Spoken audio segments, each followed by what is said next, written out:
Hey everyone, welcome back to another video. This is HCJJ, and here I'm going to be talking about 5 steps that you can take to practice when you are learning a new language. So, alright, and then these are just based on my experience. I'm currently studying ASL right now, which is American Sign Language, and I'm also continuing my study in Japanese and French, but I also try to learn other languages as well on the side.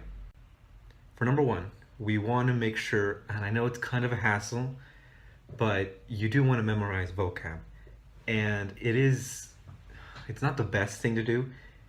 It's a simple thing. You can just open a textbook and go to the section at the end of every chapter, or however it's structured, even if it's just, I wouldn't recommend dictionary, but if it's a textbook, go to the section where it has a lot of words, or if you're in an online lesson, go to the section where there's a lot of glossary for that section and memorize them. Go through each and every single one.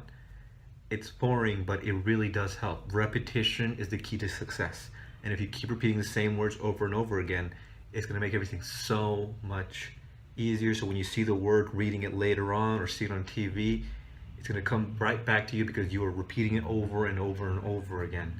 And the way I do it is I usually get maybe 5 or 10 words, memorize those 10, go to 10 words, next one, memorize those 10, then go quickly review the 20. Then you can structure however you want, but I usually memorize just 10 at a time and practice and keep repeating them until you do master them, and it really does help.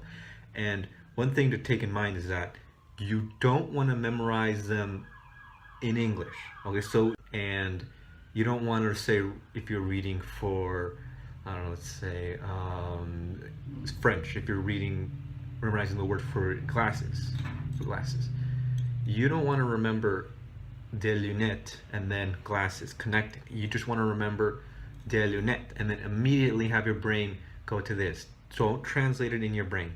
It doesn't help at all. It just makes it more confusing because you're memorizing a third thing. You just want to memorize the word that you're studying. So keep that in mind, and then study them. Repetition is the key to success. Tip number 2. So we want to practice daily, because you need to be able to, this isn't something you can learn overnight. You gotta practice. There's a difference between learning it in the lesson or learning it in however way you do it, but if you never apply it. So, and there are great ways, especially nowadays, with apps. For example, the app that I use is called Duolingo, and it's a free app. You can use it on your iPhone. Also, something else I use is called iMango, and it's really awesome. It gives you prepaid lessons, from step 1 step, the final step, and there are plenty of other ones out there, but those are the 2 I highly recommend. And I also recommend us going a little bit back to step 1, downloading some sort of flashcards app or program on your computer and just practicing it that way. Duolingo, Mango, and any general flashcard.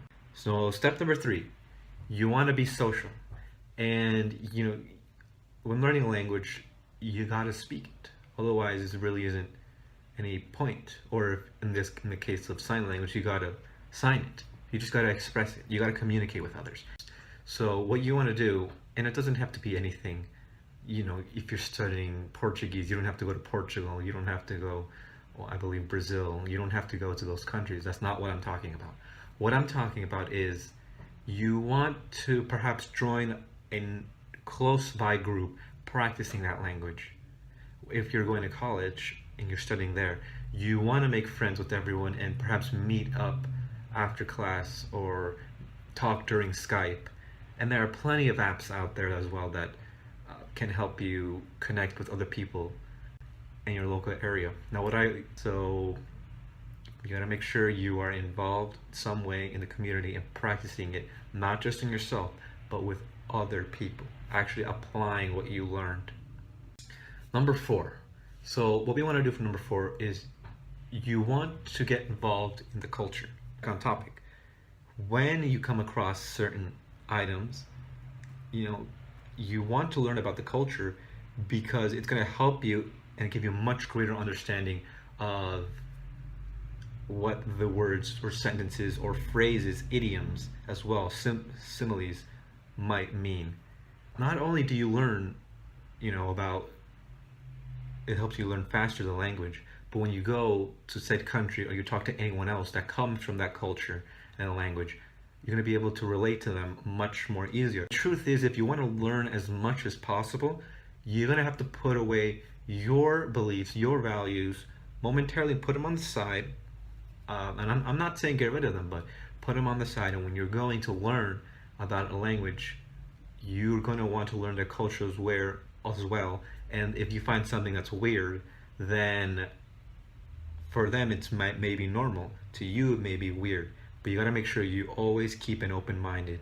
And with that in mind, you not only learn to understand some phrases in the language you might not understand, you learn the culture of it, but you're that much more able to communicate with others, and you're seen in a much more positive view, especially for a foreign language speaker. It just helps you tremendously. And then step number 5, realize that it's not gonna happen overnight. You're not gonna become fluent in a month, in a week. It takes time, and most of us are still learning the English language every day. So the great thing is that you want to make sure that keep studying every day, and you will see the progress. Think of it as a little tipping point, really. Slowly you start at the bottom, and then you learn every day, or try to do it as much as you can, and you go up, you're learning, and then eventually, when you think that you're not making any progress, and you open any sort of text from that language and you read it quickly and faster than you did before, you're going to realize, wow, I'm actually learning the language. And then from there, it only gets that much more easier. So you want to build on knowledge like that, but you got to always make sure to stay positive and keep doing it. It's not going to happen overnight. I hope you guys like this video. I'm going to try to upload more videos more often instead of once a week, because it's really not enough. And yeah, that's it for this video. Thank you very much for tuning in. This is your favorite YouTuber, HZJJ. Be sure to like, comment, and subscribe.